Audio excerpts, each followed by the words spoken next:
it's about doing hard things, and you don't feel that people see you and what you're dealing with, and you don't have an outlet, where I'm like in the funk and I just have a conversation with someone and I feel like 100% better. And mostly because they can relate and they're like, oh man, yeah, me too. And I'm not alone in the suffering, and it's relatable. This is why this conversation is so important for men to have, even if they're not at the level of like suicidal.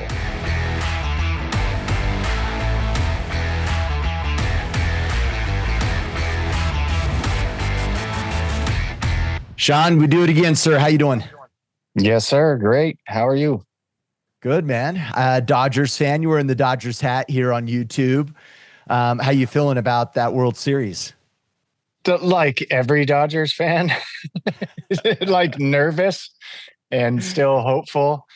I was at the game with my daughter, game 5, and I've never been in Dodger Stadium. Even mid-season when I lived there, we used to go all the time. Mid-season playing, like the Pirates or something that nobody shows up to.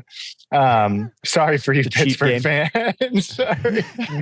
But going to a game like that, I've never heard the stadium as quiet as it was at game, but it made no sense. I was like, this is crazy. It's almost like you knew they were going to lose because there's zero energy in that place. It was weird. Packed stadium, no sound. It was strange. Yeah, very, very odd. Dude, that picture though, holy crap. Like, I love that story. That's so awesome. It's super cool. Super cool. Yeah. It's pretty amazing stuff. Yeah. As a fan of baseball, I just love that kind of stuff. Yeah. Right. I mean, it's awesome. I love it, man. Well, we're going to field questions from the Iron Council, right? And from Order of Man. To learn more about the Iron Council, gentlemen, go to orderofman.com/Iron Council. We used to do cohorts on a quarterly basis. You can join us at any time. So if you're, you have the itch to make some pivots and adjustments in your life and show up next year better, don't wait until next year. Do it now. Get on the path, start making pivots now. So then that way you're going into 2026, a head start, right? And no sense of delaying how we're showing up.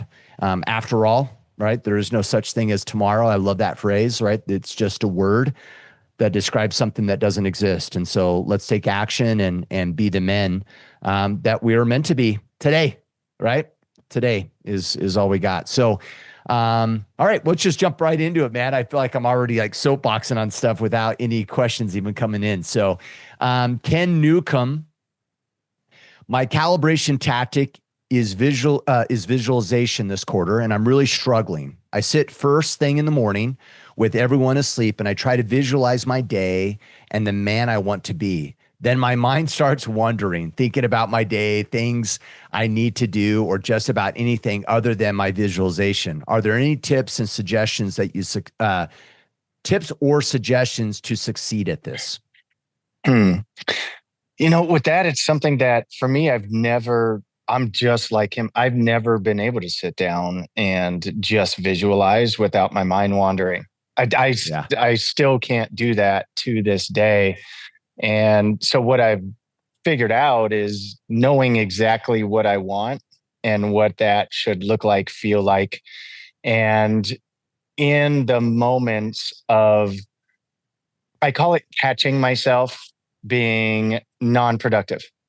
So in moments where I know I'm either not taking action, not working, not doing the things that are going to lead me towards whatever that is I want in my life, I'll catch myself and then visualize how the man I want to be would be showing up right now, what he would be doing, and I still do that to this day, where I catch myself multiple times through the day. What would he be doing right now? And then I go do it.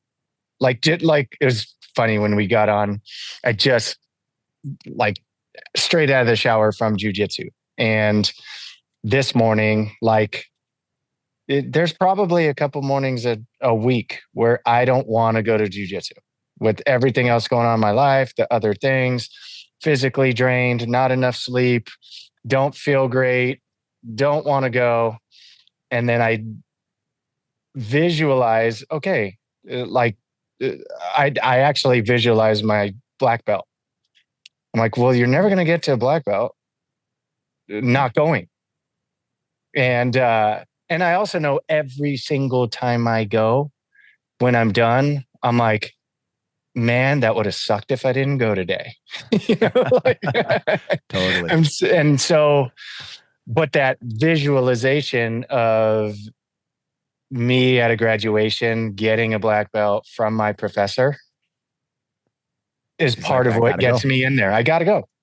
And so me knowing that I'm going to feel awesome, 2 hours later is not enough to get me in, but the visualization of knowing exactly what I want, the outcome that I'm seeking by going, gets me to take that action. So I don't take the time during the day at any particular time of the day to try and sit and visualize, but I know exactly what I want. And then in the pursuit throughout the day, when I catch myself not moving towards those things, then I can visualize what I'm trying to gain, who I want to be, how I want to show up, and how that man would show up in those scenarios. And it makes me move the needle in that direction. Yeah. Ken, I'll share what works for me. And this is kind of interesting because your visualization is about how you want to show up, and then you're hopping about your day, right? So that's kind of the idea a little bit, right? Mm-hmm. So here's a thought, but let me first say this.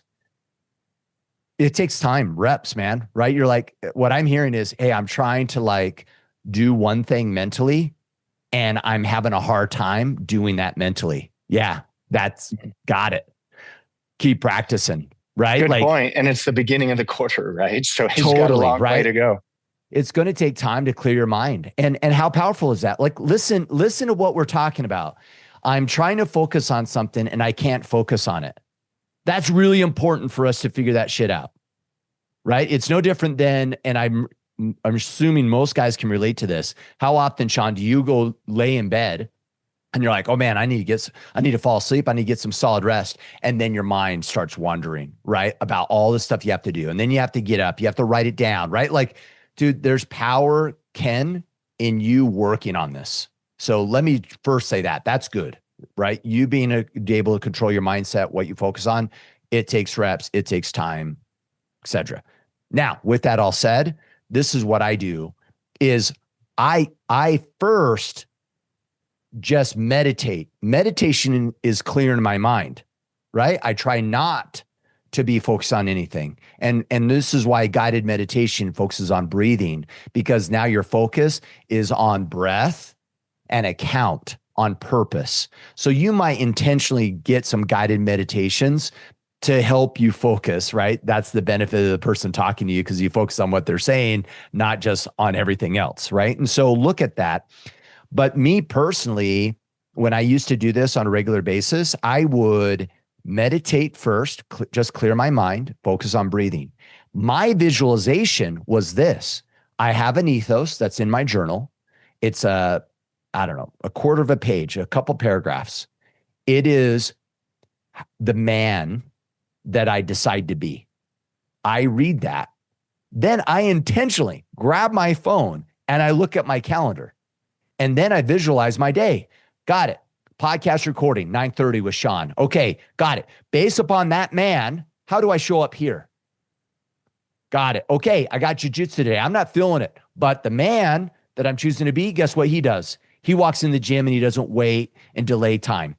Got it. Okay, how does he train? Passive aggressive training, overly assertive anger training? Like, at what level do I show up in that training? Ooh, I got a tough executive meeting later today. I have a hard conversation to be had. How does that guy show up in that? I literally visualize my day and map it to my ethos or my mission as a man. So, Ken, you're kind of doing it by wandering into your day. I think just get centered on the guy you want to be and then look through your day and go, got it. How does he show up here? And you might want to take notes. Oh man, I need to remember to be empathetic and compassionate in that call at 5. I'm going to write that down. So then that way I don't forget where I am getting centered right now this morning. So you're like the thing that you're saying is the problem is probably kind of working for you. Maybe just button it up a little bit. And I would separate the meditating, clearing your mind from visualizing, because visualizing is very much active mind. What does my day look like based upon, right, the man I want to show up as? I'm glad you talked about the looking at the day, because that's a part I forgot. On mine, every night before I go to bed, I look at my calendar for the next day again. And I do visualize, okay, I have this at this time, this at this time, I'm getting up at this time. I did that today. And it's in each of those things, I do what you just said. But the reason that I think I've stopped trying to sit down and totally like visualize all of it is, number one, the distraction that he talked about. But number two, it almost never happens the way I visualize it when I try and do that for the whole day. So I think about how I am going to feel. Like last night, I thought about it. I got up today at 5:30, woke up one of my kids, got some stuff done, got another one of the kids ready, did like visualizing that.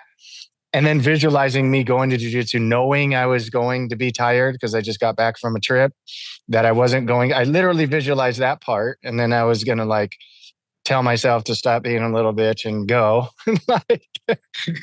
And I knew all that part was going to happen. But then when I was up at 5:30, I also got a message from Ryan asking to do this today. Right. And so if I would have if my visualization for the day was like this perfect thing happening of this, then this, then this, then this, right? And I had things I was going to be doing in this space as you and I are talking right now. If I get too stuck on the perfect visualization, one thing I started to notice for me is I used to also get angry when things would change. And almost disappointed or angry or like, oh man, I didn't get that done the way I wanted. But that's because life was happening along the way.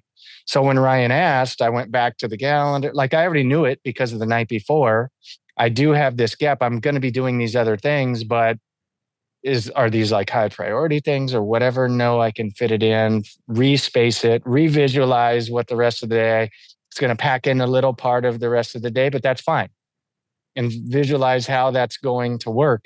Now, between now and then, I know my wife's probably going to ask me to do some things today that she didn't ask me, ahead of time or whatever.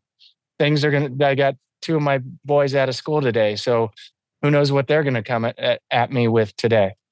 And so that's why I think I've pivoted to the visualization as the day's progressing. So it's both. It's the visualization the night before and trying to be the most effective through the next day, through that visualization. And then as it's happening, that exercise of the visualization of catching myself in those things to make sure that I don't get too distracted or off topic, off focus. And I keep my priorities in order. And kind of those reminders throughout the day with visualizing. I love that. And I feel too, like we know where we struggle, right? A lot of guys struggle from that transition, maybe from the day job to home. If that's the area of risk, then sit out in the car and meditate then and visualize then before you walk through the door at the home. Right. And that's kind of what I'm picking up from you, Shawn. It's like work it into your day. And if you're solid at the office or on, out working, great. If you struggle in the transition to home, then pause then and say, okay, now I'm putting the dad hat on. How does he show up before I walk through that door and pause in that moment to make sure that you show up powerfully? So like, obviously there's not a way here, but like figure out where are those areas of risk for you and apply it appropriately. Julian, Julian, I'm going to slaughter the last name, man. Sepulveda. Sepulveda. All right, here we go. How do I break the limited narrative in my head to gain a limitless vision to strive for? A vision that's not only running from my present life. How do I break the limited narrative in my head to gain a limitless vision to strive for, and not only running from my present life? This is a deep one. I know. I see so many guys struggle with this, and mainly I see it in my business. I mean, which trickles into every part of their life. But I've coached who knows how many at this point, it's probably tens of thousands of people through this. And where most people struggle is going from a limited mindset to unlimited. But their challenge is they're trying to initially go from the limitations that have been driven into them for, in some cases, 40 years, 50 years, 60 years. Like, I don't know how old this guy is. And there's no age that you should do it. I get guys from all ages trying to start a new life and trying to be better, trying to change themselves. That's, quite frankly, everybody that joins the Iron Council, right? But the where most of them mess up is they try to bring their biggest vision to the forefront. Like, they try to dream big and they think of the biggest thing and this quote unquote limitless possibilities. And quite frankly, your brain can't wrap itself around that yet. You have to take baby steps. That's like saying you want to start working out and then you're going to go try and squat 500 pounds. It doesn't start with 500. Maybe it for you starts with 100 pounds, right? Or 50 maybe. So you have to take those baby steps towards stretching what you think is possible until that small thing that you think is possible, you now know is possible. And then you would notch it up a little bit. You ratchet it up. You increase it. So maybe you don't start with limitless, like, no, with the mindset that, all things are possible, because someone else has done it before. They've already proven it can be done and they're just as human as I am. But what can I achieve?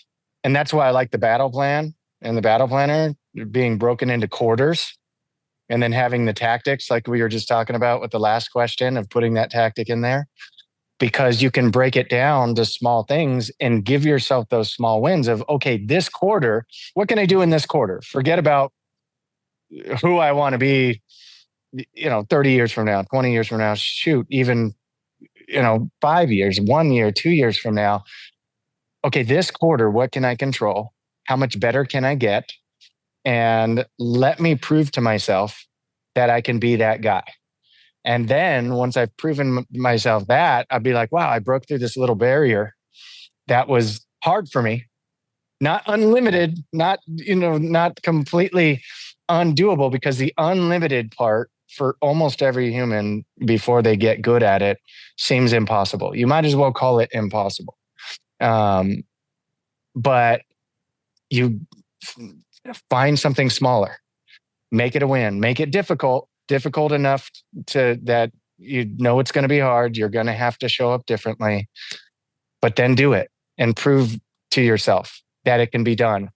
And in that, let's say you don't do it, but let's say you did better than you've ever done before that quarter in that area. Still give yourself that win. And then tweak it again. Maybe you keep it one more quarter with the same goal. Maybe you fell short, but you did better than you've ever done. But now you've built up some good habits. Keep it another quarter until you achieve it. And then you achieve it. Now you've proven to yourself, okay, I did it. I overcame. I was able to achieve this thing that I thought was hard. And then you're going to build better habits through that process and then ratchet into, for me personally, it probably took me somewhere between the 6 and 10 year mark of understanding limitless, and then the work that also includes and the dedication and whether or not it's worth it or not. And so you have to build into that. And so, it just start a little smaller, being new to the concept. Because it sounds like he's trying to completely change his environment, his background, his narrative, his habits, all of it. And it's just too much to do at once. Well, and I like what you said, Shawn, is the cost, right? This is where everyone goes wrong, right? It's like, oh, I have these limiting beliefs. Okay, anything's possible. No, bullshit, right? Like you're subconsciously calling bullshit on yourself. Because you're like, but really, do I really believe that? And the answer is no, you don't. So, have a limitless vision all you want. But I mean, just because you're pretending and lying to yourself that anything's possible doesn't make it true for you. So what does? And I think what does is getting clear first on the cost. Are you even willing to do these dreams that you have in your mind? Are you really willing to pay the price? Because if you're not, then stop saying that, hey, I'm going to be this, or I'm going to do this someday. Well, no, you're not. Not if you're not willing to do the necessary work and pay the necessary price to do it. So get clear on the cost, deal in reality, right? This isn't some scenario about you just think it's not enough. Right? This is where everyone goes wrong. Everyone's upset with their lives. And most of them are upset with their lives because they're not clear on the cost required to have that life. And so now they're not dealing in reality, and they know they're kind of lying to themselves about it. Right? So I think get clear on the cost. The other part is limited narrative in my head. Well, what's the limited narrative? I can't do this. I'm incapable of this. Why? Is that true? Challenge the narrative. So whatever limited narrative that you have in your mind, challenge it. Like, is that really true? And we'll find out in most cases, it's not. In most cases, we are emotional. By the way, we're all emotional beings that use logic to justify our emotion. A limited narrative is an emotional statement. Logic is what? What reps and experience and learnings do I need to have to be able to have outcome? That's logical thinking. I can't do this. I'm incapable. That's emotional. So get clear and challenge the narrative that you have, and then get really clear. Like, believe in a growth mindset. And by the way, people think like, does Shawn have a growth mindset? Does Kipp have a growth? No. People don't have growth mindsets. They choose to have a growth mindset. And a growth mindset believes what? That if you're willing to sacrifice and put in the necessary time and effort, that you can learn and grow. So reverse engineer. You want limitless. You want to change your present life. All right. What is it that you want to achieve? What's required from a rep's perspective to get there? Because you just wanting it, guess what? You don't deserve it. You have to pay the price to get there. So get clear on the price that you have to pay and start taking action towards it. I love and I hopefully, Julian, you're not hopefully this doesn't come across, and Shawn, you tell me if this is the case. I'm not going against this idea of believing that having a growth mindset and that anything is somewhat possible. I'm not against that, but way too many people choose to try to believe that without understanding what's required to get there. And then they get upset about it. Yeah. And then they get mad and, I'll never achieve it. It's like, well, what have you done? Nothing. Well, of course you're not going to get there then. Right. So, back to Shawn's point, right? Figure out the cost. You may not even want the thing that you're seeking because you're unwilling to pay the price. And if that's the case, move on and find something else that you're willing to pay the price for. It's anything worth having is work, right? And in his question, he says, how do I make sure it's a vision that's not only running from my present life? I think he also needs to be careful of good point. That, right? Because there's a difference between, I wrote it down as you were talking, there's a difference between running away from your current life versus running away from your current responsibilities. You want to make sure that you're creating a new life while still taking care of your current responsibilities, right? And that's at any level, whether you're starting over, whether you're rock bottom or whether you've already achieved what you used to think was going to be your top of the mountain. And so like, that's it. It's, I have a friend and, you know, this guy, but he just hit me up recently, like, hey, I'm off to the next new thing, you know, and I want to get some ideas. I want to know who, you know, what, you know, if you know anything's out there and all that stuff. This guy is very, like, from the outside looking in, very quote unquote successful, the top of the mountain. Like most people would probably look at that and be like, man, that's awesome. And so, yeah, that's fine. He's running off to the next thing. He's running away from his current life. That's great, actually. That's fine. You know, so your narrative of how you say that to yourself, you have to be very, very careful of. But he's not in one circumstance running away from any of his responsibilities. He's just hit that point where he knows there's more. He knows he's capable. And so the possibilities you were talking about, he's more than sure of those things. And so he's chasing that. That's awesome. You know, but it is a chase. You do have to run. You can't just kind of stroll into a new life, right? So the narrative of running from your current life is, I think, fine, but you have to be careful in what that means to you. Totally. Well, and now that like you bring that up, it's like Julian's like, oh man, guys, you're running way too deep into the rat hole on this question, right? It's a deep question, dude. It's running from my present life, like there's a bunch of things that come to mind, right? One of them is, what are you making your present life mean? Yeah. And do we run from our present life, or do we learn and grow from our present life? Be very careful, right? That it's like, oh, it's my present life's the problem. Guess how you deal with your present life or your past that you don't like? You become a better version because of it. That's how. You become the kind of man, Julian, that you're like, man, I am grateful for the current life I have. You know why? Because it catapulted me in learning and growing in these particular areas. But if you're not growing from quote unquote present life, if it's not making you a better version, this life you're running to, you're not going to get it because you didn't earn it, and or you didn't learn the lesson that you need to learn where you are. So just be very careful. Sometimes we do that, right? It's like, oh, I just need a new job, or, oh, it's my spouse. And it's like, no, dude, learn where you are, right? That's how you deserve the next thing, right? So just be mindful of that, right? And I would get clear on what are you making your current life mean, and how do you show powerful. Let me suggest this. If you figure out how to show up powerfully in the life that you're living right now, that's probably how you move to the space of limitless. Yeah.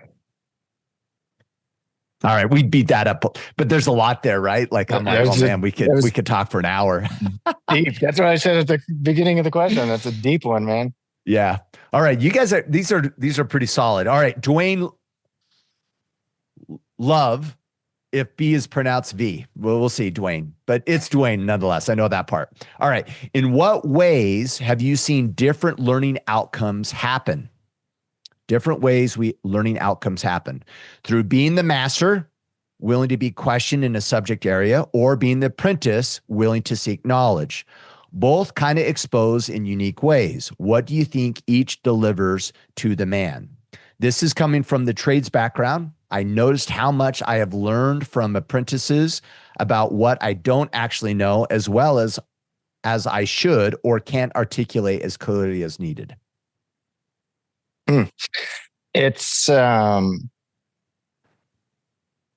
don't know. I see this weekly. You know, and what I do, I was so kind of looking back on what we were just beating to death with Julian. You know, I was what you were talking about and kind of your circumstance, if it's bad, as you were saying that, I was thinking like where I started when I first made the choice to change my life. I was 22 years old, drinking a minimum 6-pack of beer a day, you know, around a bunch of alcoholics and drinkers and partying, and, you know, and on the outside looking in, it probably looked pretty good. I was making decent money. I was a hard worker. I was all these things, but honestly just a mess. Like the path I was on was very poor. I was going to end up broke. I was in a ton of debt, 30 grand of debt with never going to college, like all just, stuff I didn't need. And, terrible with money, terrible in relationships, not, like all of the things. And, I'm so glad they happened because I know the alternative. Right. But as I started growing, my first step was being literally like being so coachable. I call it coachability, being so coachable, even to the point that I was willing to do what someone told me. And even though that sounds kind of funny, that's when we're talking about an apprenticeship, / master relationship. When you have a mentor, when you have somebody teaching you, if you're not 100% coachable, learning from somebody who's done it 1,000 times, there's no hope for you. So you have to go in with that mentality of even doing what you're told.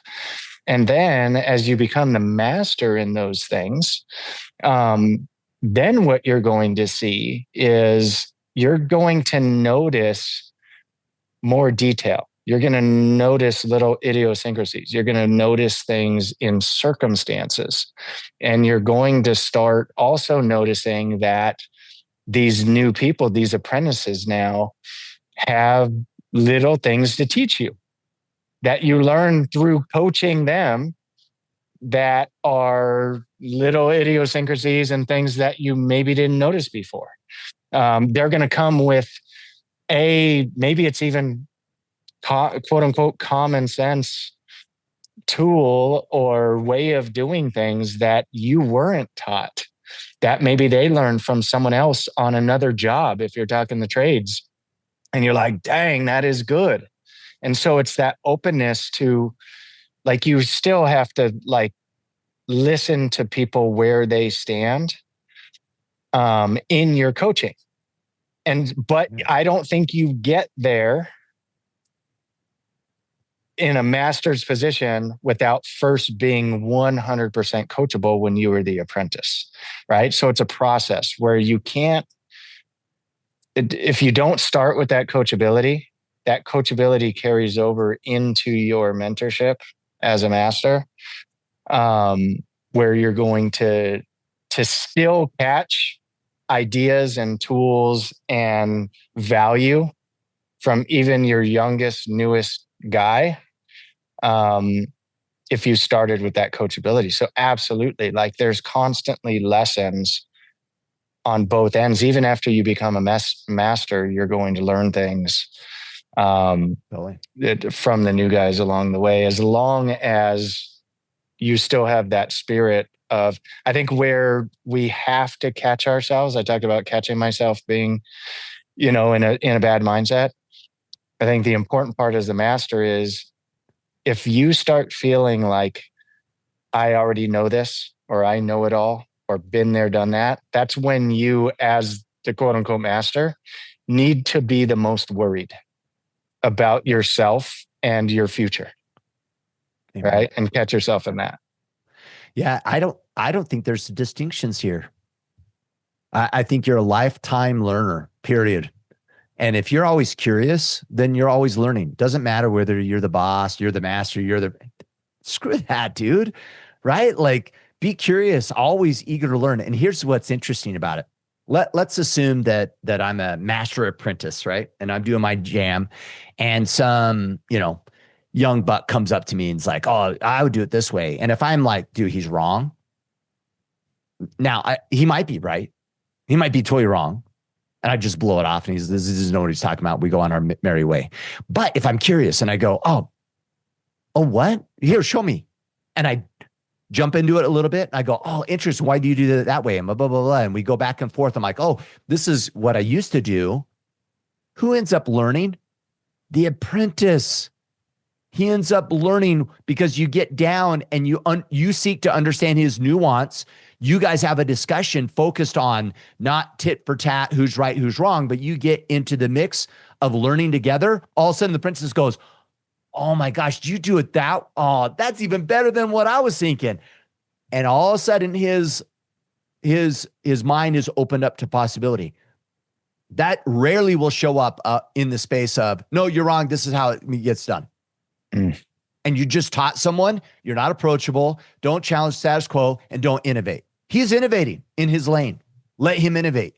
Coach the innovation, right? So everyone should always be teachable all the time. And when I really think, like, statistically, by the way, leaders, you're the worst.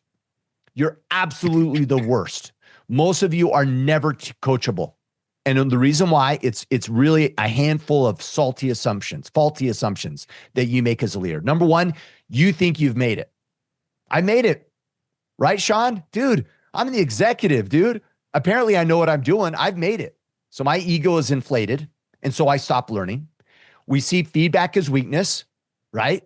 They need me. They report to me. I'm not their boss, or I'm not their employee. So then we see their feedback as weakness on us.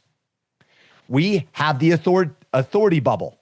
This idea that, like, I'm a lone leader. No one understands my difficulties. It's my circumstance is unique, and I'm in this little authority bubble that no one is relatable to. It's lonely at the top. Yep, lonely at the top. We have all these phrases, and so you don't consider any input because you think your situation's so damn unique. And then lastly is you think sometimes we believe in what I call the 8th day of the week, someday. Oh, I'll learn that someday when I'm not so busy having to deal with these troops and these nuances. And then I push off the development of leadership, right? In whatever role we're talking about here. So, man, I don't think there's a difference. And it's all about just being, and I think it's curiosity and prioritizing your learning over your ego. I don't know. I want to add more to ego, but I think that's mostly probably the thing that blocks most of us from being coachable. I don't know. Absolutely. Is there something else other than ego? No, nothing. It's probably just all pride. Ego. Yeah. Pride, which is the same thing, right? Yeah. So, all right. Next question. Brian Lama, how do you keep going when the finish line is so close and the pain just keeps increasing? Pain you've never felt before, especially when fight or flight is turned on in the background. I keep fighting, but do we ever stop wanting to fight? Stop fighting. Wanting to fight in our darkest days. I'm going to read that again, Brian. I'm sorry. Okay, let's read it one more time.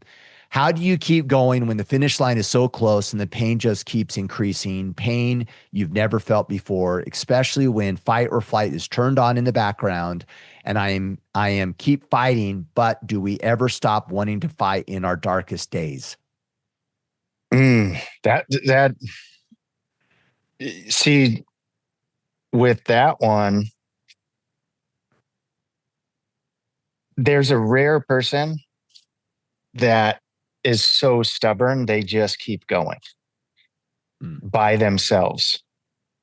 And so what I would say is that, like, have you communicated what you're going through with anybody that's conquered what you're trying to conquer before?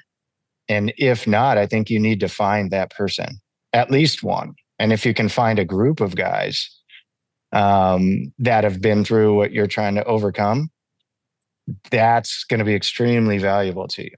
And it's the kind of golden lining, the silver lining in your question is that you said that you're so close to the finish line, which means that you know what you're trying to get to. Like you can see the prize, which is huge because there's too many guys that are going through tough things without something they're trying, right? Without the light that they're trying to reach towards. They're just fighting with no light at the end of the tunnel. They're just in darkness. Right? And so that's good news is what the finish line is. But I can tell you, like I said earlier, nothing worth having doesn't come with hard work. Like there's nothing of value that doesn't take a ton of work to get to. But I can also tell you that as you get closer to those goals, and especially the bigger the goals, the bigger the adversity, as you get closer, the more adversity comes. Like, that's just the way the adversary works. That's just, it's part of the game. Part of the game. And it's going to get harder before it's quote unquote easier. So if you can change, we've been talking a lot about narratives. If you could change your narrative from this is hard to hard is part of the process. And as I get closer, just knowing it's going to get harder, still not giving in. And it's going to be pain that you've never felt before. It's going to be a push you've never had to push before. It's going to be effort you've never had to give before. But knowing that once you're through it, you're going to be stronger. And the next time it happens, because there will be a next time, you're going to know what to do. It's going to be easier. It's going, but then there's going to be, if you're doing it right, there's going to be something else that's hard that you're going to be pushing for and towards and through. And so, in the question, I love that you know what you're trying to achieve, but it also sounds like you're trying to do it alone. And I would say find some people with the experience that have gone through similar situations, that have overcome, that are where you want to be, and see if you can kind of, get some help, get some guidance, at least, even if whether it's accountability, whether it's encouragement, whether it's their experience and them helping guide you through those expectations. I think that'd be helpful for you. Yeah. This is a hard question because what do you mean by finish line? What do you mean by pain? What do you mean by fight and flight? Right? Like, these darkest are days mean something different for everybody else. Yeah. Right? Some of these are really loaded, right? Like, I could riff on the whole idea that fight and flight implies that brain or blood is reduced to the brain, increased to the muscles, and you're running around doing stupid ass stuff because you're in fight and flight mode. That may not be a good thing, right? So so there's a lot of things to consider here. Here's just a couple thoughts. What I feel, Brian, in your question is a lack of peace and a lack of happiness where you are right now. And whenever I hear that, I get fearful that we think that the fight or the finish line is going to give us some joy and peace. And I hate to say it, but most of the time that finish line will not. And so how do you find it now in spite of your circumstances? How do you live in the moment? How do you find gratitude? And I know it sounds hard, right? It sounds like Brian has nothing to be grateful for. You're breathing, right? You have opportunities in front of you. You can fight, right? There's things to find gratitude around. I would double down on being present to what's great that in your life that you have. I would focus on cleaning up the past. I don't know why, but part of me feels like we're running, right? Trying to overcome our past, prove people, all that kind of yuckiness. You don't need to prove anything to anybody. You do you. Who you are is defined by the man you are being today, not who you once were. And so I'd really double down on how you show up, what you learn from the past, and find gratitude in the present. I'm not saying you don't fight these things, right? You don't try to improve in these things, but be careful that we're not loading up the finish line as like, well, once I achieve this, then. Most of the time, guys, peace, joy, fulfillment, and happiness in life is not found in having. It's found in being. And perhaps you need to get really present of who you are being right now, this very moment, today. That's loaded. I made all that up. I have no idea, Brian, if that even relates, right? Based upon what you gave us, but hopefully that gives some thought. Well, and like I said, it's like dark times mean so many different things to so many different people. And that's why I say you have to find people that have been involved Don't do this alone. Experiences and latch on. Yeah, I totally agree. Yeah. When I hear dark, I'm like, got it. You feel alone in this. Right. And there's guys in the IC, right? Like reach out for sure. Mm-hmm. All right. Jeremy Coffey, what blind spots do you think most men in the Iron Council have yet to address? I mean, everybody's different. There's the biggest blind spot anybody. I mean, the large majority of guys coming into the IC are just starting a self-improvement path, and so the biggest blind spot for most of them is they don't know what they want.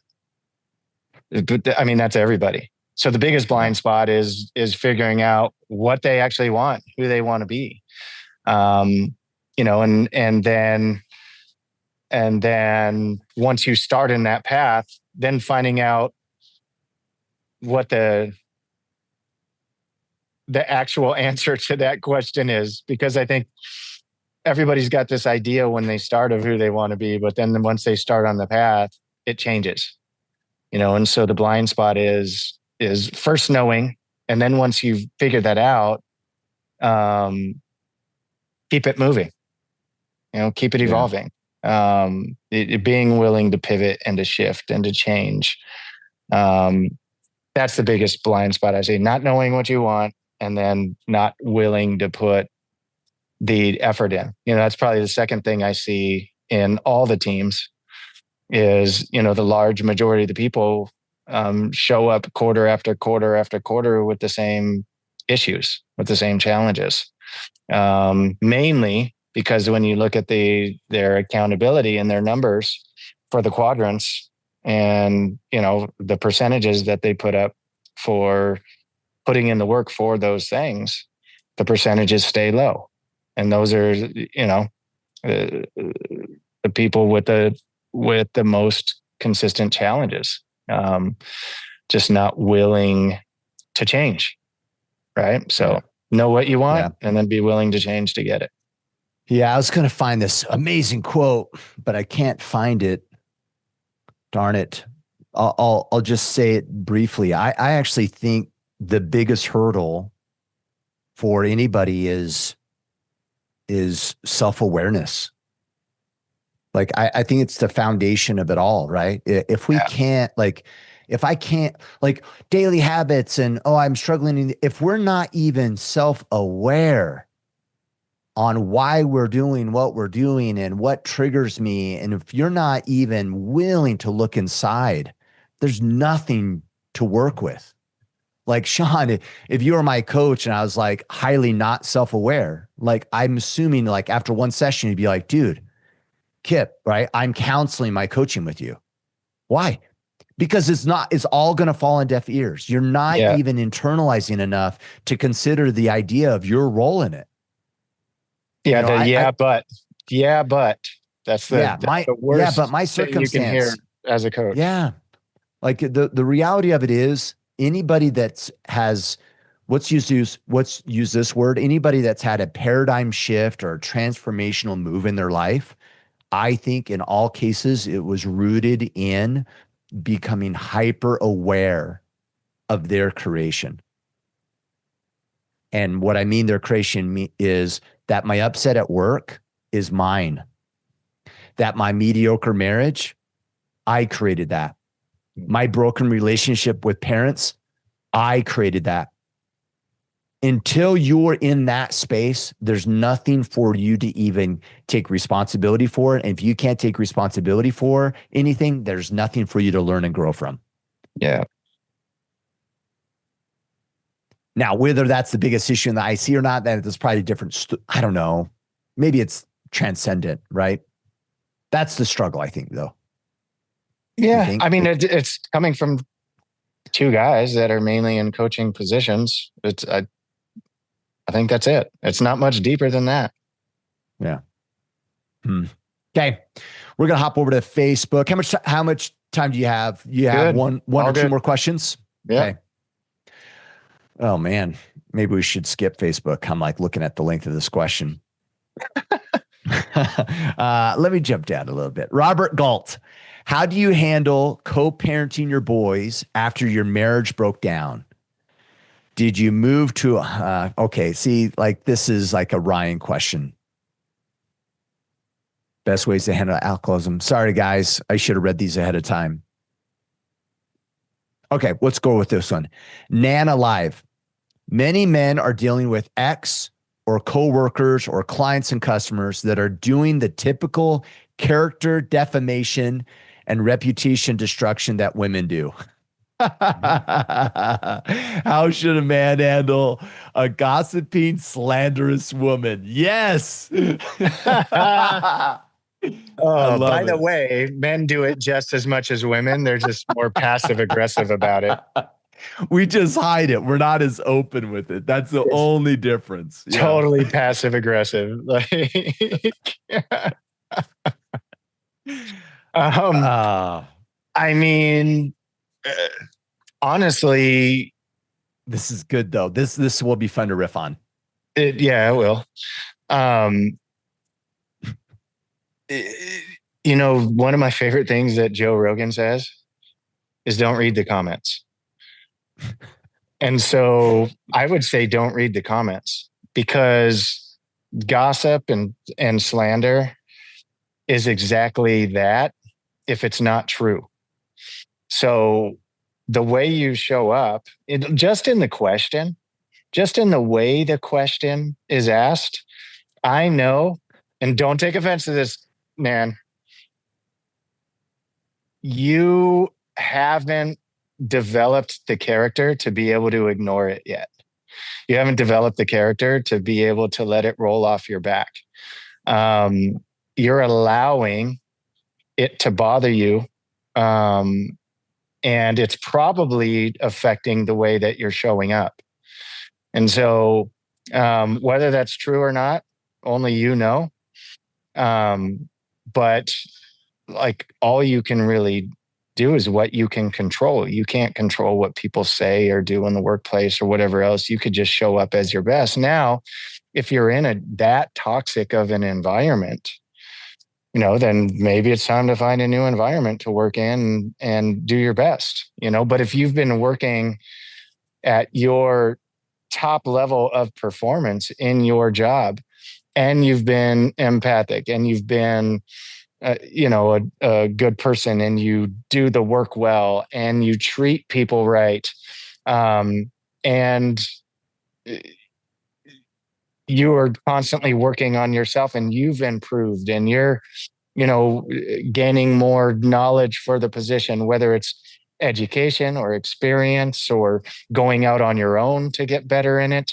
As you're doing those things, and as you're increasing your skill set and your character, and developing your relationship and communication skills, and you're doing those things, you'll hear less of that noise, because you're going to be too busy in the work of being better to pay too much attention to it.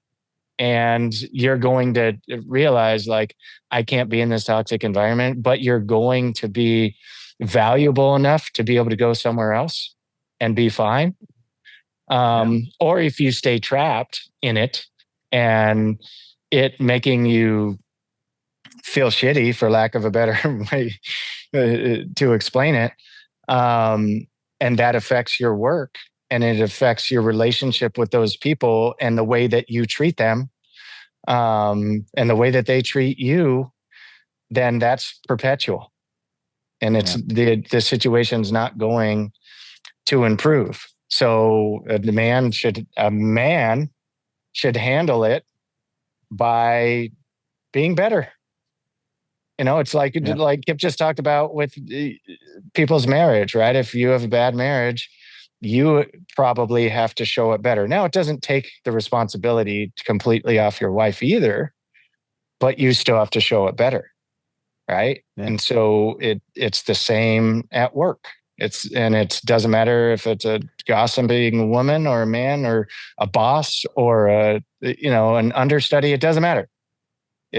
You have to show up better. And through that process, you'll have more choices to make your circumstance better. And if not, it's the situation is going to be perpetual.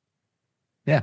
It's outside your control, right? Helplessness in life, victim mentality is worrying about things that you can't change, right? So like, and I think there's an element of this, Shawn, like there's just going to be crazy, especially on the internet, right? And you don't even know people, right? So like, who knows, right? And some work environments suck, right? If you work at Walmart, like you can't expect the best working environment if you work at a place like that, right? If you work at the DMV, like how happy are you going to be in your job? And sorry if that's your job, as I'm saying that, but you can't have the expectations that there's going to be this magical environment that you work in, right? Totally. Here's the other thought too. And there's a balance here. There's a balance in what I'm about to say. Right. And so take this for what it's worth. There's power in understanding. There's always power in understanding. And most of our upset is because we're not curious enough why people are doing what they're doing. Now, I'm not saying it justifies their actions, but your upset kind of goes away when you critically think, when you get curious. And then you're like, got it. She totally is slandering my name because that's rooted in this and who knows what. And it's probably like this other thing. And it really doesn't have to do with me, but it makes her feel validated in her circumstance. Got it. That's a little crazy, but whatever. Right? We actually think in most cases that people are walking around and they think about us all the time. Oh man, Kipp is this and Kipp is that. Like they spend their day thinking about how bad I am. You think that? Trust me, they're not worried about you. Most people walk around 100% consumed about themselves. They are so wrapped up about how they look and how they're validated and how they're perceived by everyone else. They don't give a shit about you. And in fact, most attacks on you is really a way of propping themselves up because they're more worried about how they look than how bad you look. You don't think slanderous, even online things have more to do with propping up and stroking their own ego? Of course it is. Right? Most people are not spending their lives trying to ruin your reputation. Most people are going throughout their lives trying to prop themselves up to look good. And it doesn't take much for us to validate this is true.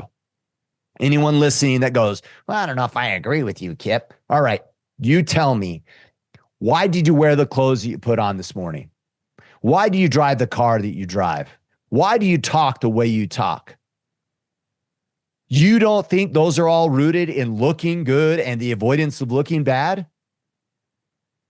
Of course they are. Of course they are. So realize the human condition. People are self-obsessed.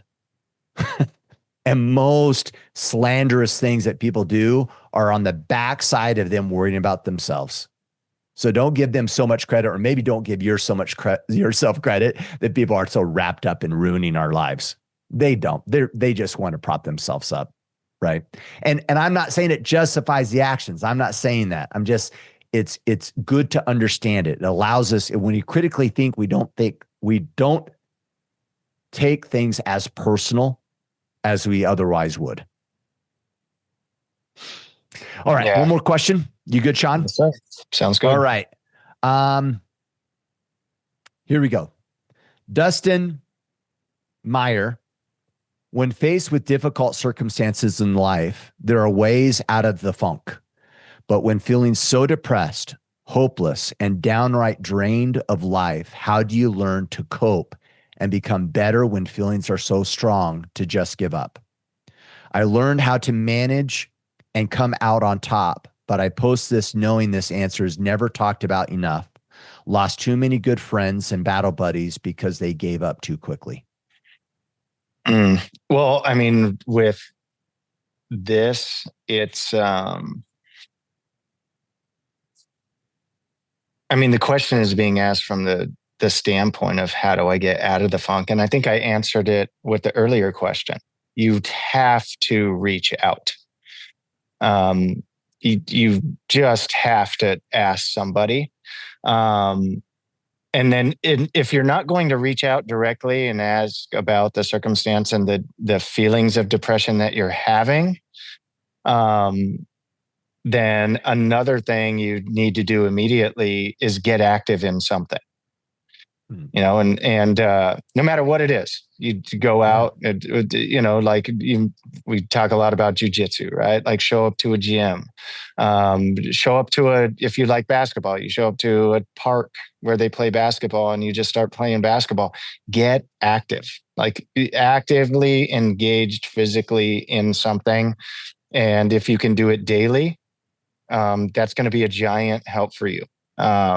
You know, and so stay active in something, and then build up a brotherhood of some sort in that activity where you're comfortable in reaching out and having conversations and talking.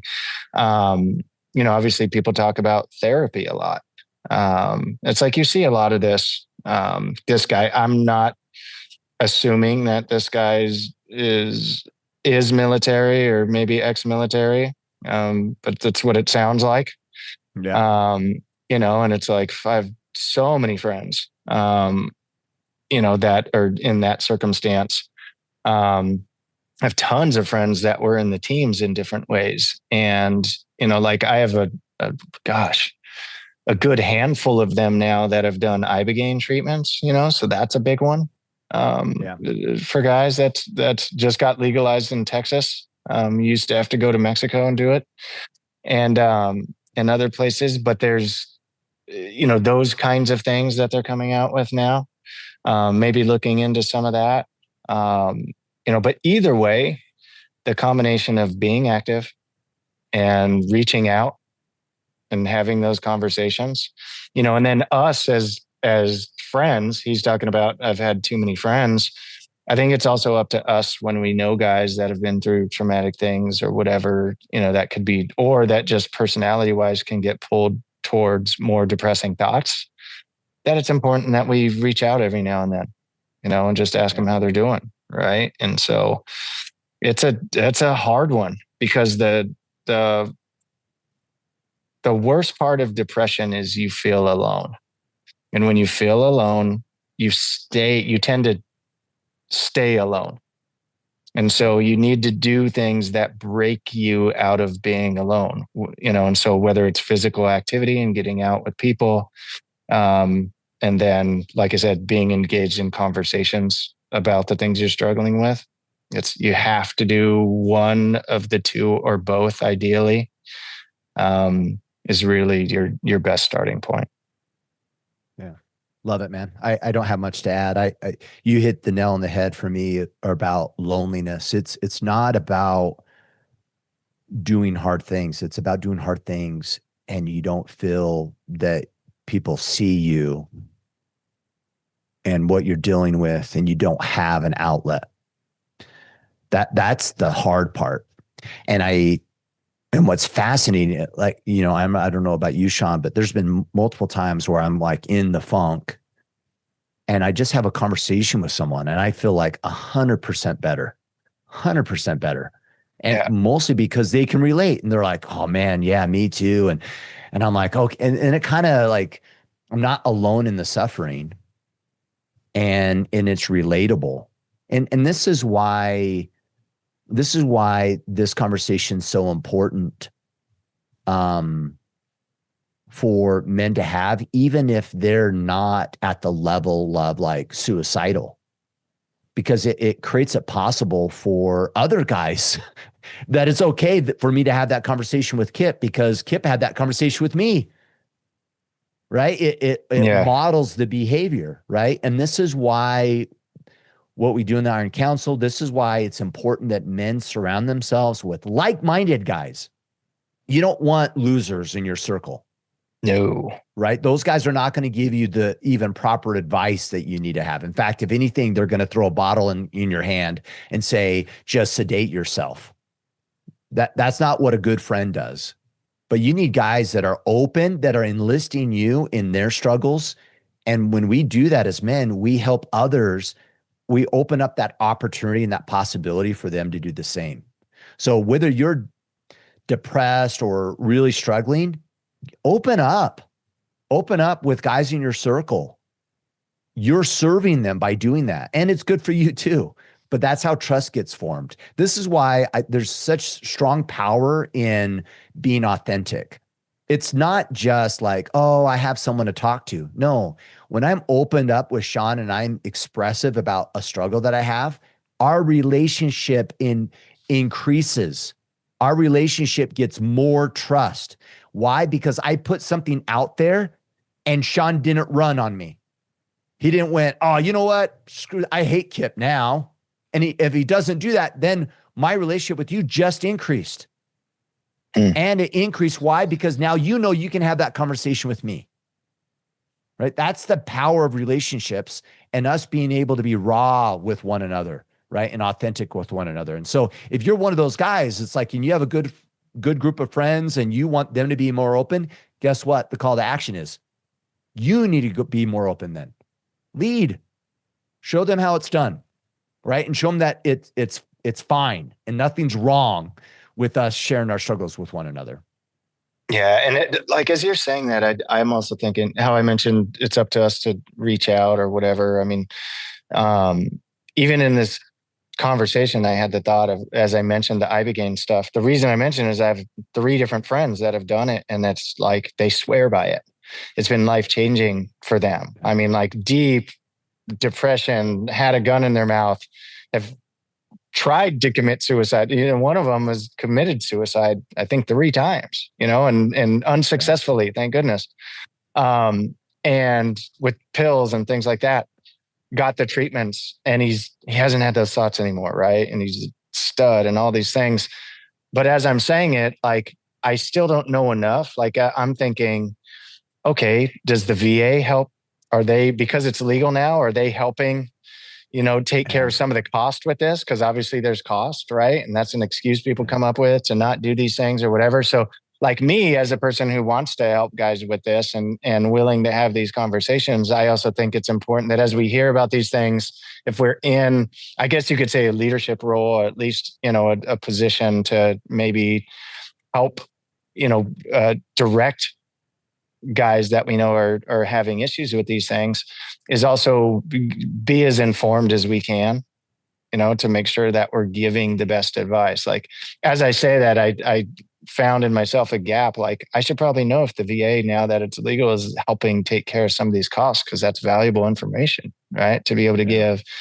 And just the more informed we can have and the more we can help navigate people to positive spaces is, it's only beneficial for all of us. Yeah, absolutely. Shawn, thanks again, man. Always a great conversation with you. Thanks, guys, who submitted the questions. I mean, some of these are kind of heavy, man. It was good stuff. It's not, and I shouldn't even say heavy, right? Because now it has like even a negative undertone. They're perfect. Great discussions, real, raw, right? Things that we should be talking about. So thanks, guys, for submitting those questions. To learn more about the Iron Council, go to orderofman.com/Iron Council. And as always, you can connect with all things Order of Man really by going to orderofman.com, sign up for the newsletter. We have a store for swag and all that other stuff. So join us there. Shawn, thanks again, brother. Appreciate you. Appreciate our relationship. And men, until Friday, for the Friday field notes, take action and become the men you were meant to be.